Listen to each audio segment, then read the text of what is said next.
Aujourd'hui Sœur Claire nous explique pourquoi Jésus-Christ permet la souffrance avant que nous puissions atteindre son royaume. Ce programme vous est présenté par Cœur Sacré Madagascar. 4 juillet 2016, Jésus explique, souffrir. Un vrai travail dans le royaume de l'Esprit. Parole de Jésus à Sœur Claire. Que notre Seigneur soit avec nous tous, et qu'il se réjouisse dans le réconfort que nous lui apportons. Le Seigneur vous bénit Dweller. Eh bien, je vais aller tout droit au message ici. J'ai demandé au Seigneur, après avoir fini mon adoration. Ô mon Jésus, qu'as-tu sur le cœur aujourd'hui? Et il a répondu. Il y a beaucoup de niveaux à vos croix, mes enfants. Parfois je vous appelle à porter seulement le poids de votre propre croix, et c'est plus facile pour vous. Mais d'autres fois, de nombreuses. Autrefois particulièrement maintenant vous portez de multiples croix. Vous êtes tous interconnectés. En tant que frères et sœurs et le même Esprit Saint circule à travers vous tous. Quand je vois une âme qui ne peut plus se lever de son lit de misère, je prends une portion de cette souffrance et la disperse autour pour distribuer le fardeau plus équitablement. Pour vous, cela va passer. Juste comme un petit extra, mais pour l'âme qui souffrait, c'est un répit qui évite d'être complètement vidé de tout espoir et enthousiasme pour la vie. Oui, il y a des moments où vous allez passer sous ce voile de larmes aussi. Mais cela ne dure pas éternellement quand vous m'avez. Je trouve toujours des moyens pour libérer juste ce que vous pouvez prendre au passage et supporter. Pour des âmes dans le monde qui n'ont personne pour prier pour elles, je le répète, je prends une portion. Et permets que cela se manifeste sur des amis ou des membres de leur famille, de manière que ce qui est juste une gêne ou un petit désagrément pour eux, signifie le monde pour elles. C'est pourquoi j'insiste, aimez-vous les uns les autres comme je vous ai aimé. C'est seulement ce genre d'amour fraternel qui dit oui au fardeau des autres. C'est votre gloire, cet amour qui surpasse toute compréhension, c'est l'apogée de votre parcours de chrétien, de vouloir souffrir pour les autres comme j'ai souffert pour vous et tous les transgresseurs de la loi. Quelle magnifique vision de mon amour fraternel! Quelle merveille c'est, pour les anges au-dessus et les âmes sur terre, quand ils voient cet amour sacrificiel. Et même, en sentent les effets. Il y a toutes sortes de fardeaux que j'aimerais que puissiez identifier. Il y a les retards qui engendrent une réorganisation massive du temps et des ressources. Il y a nos enfants malades, nos animaux de compagnie malades, ou bien les membres plus éloignés de notre famille. Quand la maladie frappe, cela agit sur de nombreux niveaux, la gêne occasionnée pour s'occuper de tout ça, la charge de temps et de ressources supplémentaires nécessaires, mais plus pénible que n'importe quelle croix, est celle de voir ceux que vous aimez souffrir. C'est la croix la plus lourde, la tragédie de la peine et de la souffrance. Je n'autorise pas ces fardeaux avec légèreté, ils sont au-dessus de tous les autres, entraînant la maturité et l'amour agape. Ils sont l'opportunité dont l'âme a besoin pour grandir et devenir l'être que j'ai prévu en les créant. Le monde vous raconte toutes sortes de mensonges, en particulier le mensonge de la vie heureuse et sans peine. Cela n'existe pas. Chaque personne, que vous le voyiez ou pas, porte une croix. S'ils ne sont pas avec moi, me connaissant, moi et ma parole, ils ne voient pas l'intérêt de la souffrance, ils la perçoivent plutôt comme une punition. Rien n'est plus éloigné de la vérité. Souffrir apprend à une âme à se concentrer sur ce qui a vraiment de l'importance. Toutes les frivolités de la vie s'estompent comparées à la santé et la joie de celui qui est frappé. Mais au milieu de cela se trouve le plus grand des cadeaux que vous pouvez donner. Quand vous êtes malades et souffrants, un filet de vie s'échappe de vous, je le capture, et bénis d'autres personnes avec. Si vous m'avez donné votre vie sans réserve, vous ferez l'expérience de ce type de souffrance. Quand je parlais de l'abondante vie, je ne parlais pas de l'abondance des choses dans ce monde. Je parlais de l'abondance de ma présence et de la joie de vivre en moi. Tu vois, quand je te dis de renoncer à toi-même, prendre ta croix et me suivre, je te donne le mandat d'avoir ta propre unique croix. Cela pourrait être des injures et des calomnies, ou un manque d'appréciation pour ce que tu fais. Ce pourrait être la gêne d'une voiture qui tombe en panne, et le fait de te voir refuser une voiture de prêt. Cela pourrait être de fausses accusations au travail et le fait que quelqu'un qui ne t'apprécie pas du tout est tenté de salir ton nom. Ce pourrait être le report de l'invitation à passer tes vacances chez un membre de ta famille ou une sortie en famille différée. N'importe quelle chose qui te force à abandonner ton souhait au bénéfice du souhait d'un autre, peut être une cause de souffrance, maturité et amour fraternel. Cela dit, je prends aussi ce désagrément comme une offrande d'amour pour une autre âme. Je veux que vous compreniez la dynamique de cette libération d'énergie. Quand vous vous préparez pour une journée productive et que soudainement vous vous sentez drainé de votre énergie, que quelqu'un proche de vous a été en difficulté et que ce même jour il vous fait la remarque, je me sens si bien aujourd'hui, j'ai finalement réussi à en finir avec ça, vous êtes alors les témoins de mes lois d'échange en action. J'ai échangé votre détérioration, la transformant en une bénédiction pour cette personne. Elle a été le récipiendaire de votre sacrifice. Cela s'observe souvent entre mari et femme. Claire, s'il te plaît, raconte ce qui t'est arrivé avec Ezekiel. Oh oui Seigneur, c'est totalement incroyable mais vrai.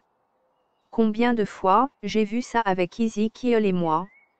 Je l'ai enlevé du royaume des coïncidences pour le mettre dans le royaume des faits observables. Je me rappelle en particulier quand nous habitions la montagne, lorsqu'Ezekiel est allé à Espanola dans l'État du Nouveau-Mexique pour faire œuvre de charité auprès des nécessiteux dans les rues pendant plusieurs jours, et que je suis restée seule avec mon fils pendant ce temps. Et l'eau a gelé avant son entrée dans la citerne, ainsi que les canalisations entre la citerne et la maison, lesquelles nous devions déconnecter et vider pour les sécher, à chaque fois que nous utilisions l'eau. Eh bien les canalisations ont gelé, tant et si bien que l'eau ne pouvait plus descendre jusqu'à la maison. Et nous avons dû faire fondre de la neige au-dessus d'un feu et faire des feux au-dessus de la citerne pour avoir de l'eau pour les moutons et les chevaux. Je me rappelle être assise là en pleurs, car vraiment c'était si difficile. Cependant, lorsqu'Ezekiel est rentré à la maison, il nous a raconté ses réussites majeures en termes de délivrance et de salut, chez ceux auxquels il était venu apporter son aide, et il a conclu enthousiaste, que c'était l'un des voyages les plus productifs qu'il ait fait. Mon fils et moi, nous nous sommes regardés et nous avons ri, pas étonnant qu'on ait souffert autant cette semaine-là. Mais où trouve-t-on cela dans les Écritures? Paul dit dans Colossiens 1, 24. Je me réjouis maintenant en mes souffrances pour vous, et j'accomplis le reste des afflictions de Christ en ma chair, pour son corps, qui est l'Église. Et dans le livre de l'Ecclésiastique, Siracide 2, 1, 6, il est dit: à mon fils, si tu aspires à servir le Seigneur, prépare ton âme à l'épreuve de. Fais-toi un cœur droit et sois résolu, ne te trouble pas au moment de la détresse. 3. Attache-toi à lui, ne t'en écarte pas, tu finiras tes jours dans la prospérité. 4. Tout ce qui t'advient, accepte-le, dans les revers de ton humiliation sois patient. 5. Car c'est au feu qu'on éprouve l'or, et au four de l'humiliation, ceux qui sont agréés de Dieu. 6. Aie confiance en Dieu et il te viendra en aide, suis une voie droite et espère en lui. Le Seigneur a continué. Donc dans ta situation, il s'agissait de la souffrance due à la difficulté pour accéder aux besoins élémentaires à la vie, l'eau, pour les animaux. Pour quelqu'un d'autre, cela aurait pu être une vieille blessure qui s'enflamme en poussée d'arthrite. Pour un autre encore, cela peut être un changement de plan qui repousse l'aboutissement d'un projet. Pour un autre, ce pourrait être une maison qui a besoin d'être nettoyée, mais impossible de trouver le temps pour le faire. Ou avoir à supporter chez soit quelqu'un de désordonné et le bazar qui va avec. Pendant ce temps, de l'autre côté du monde on trouve des enfants qui sont squelettiques, ils ont peut-être eu un repas ce jour-là, pour la première fois depuis des semaines. Une autre famille peut être en fuite pour échapper à ISIS, et le report dans la réalisation des plans que vous avez à cœur peut servir de grâce pour permettre à cette famille d'échapper à leur meurtrier. Oh, ne voyez-vous pas mes enfants? Cela peut être une petite chose pour vous qui signifie la vie pour une autre personne. Je vous dis cela parce que je souhaite que vous soyez des donneurs enthousiastes et que vous soyez convaincus que tout désagrément dans votre vie a un but spécifique. Chaque croix donnée a une signification majeure dans le processus de salut des âmes. Vous ne le connaîtrez certainement pas avant le jour où tous les travaux réalisés seront révélés, mais vous pouvez avoir confiance, je permets cela pour une très bonne raison. C'est aussi là que la souffrance injuste trouve son explication.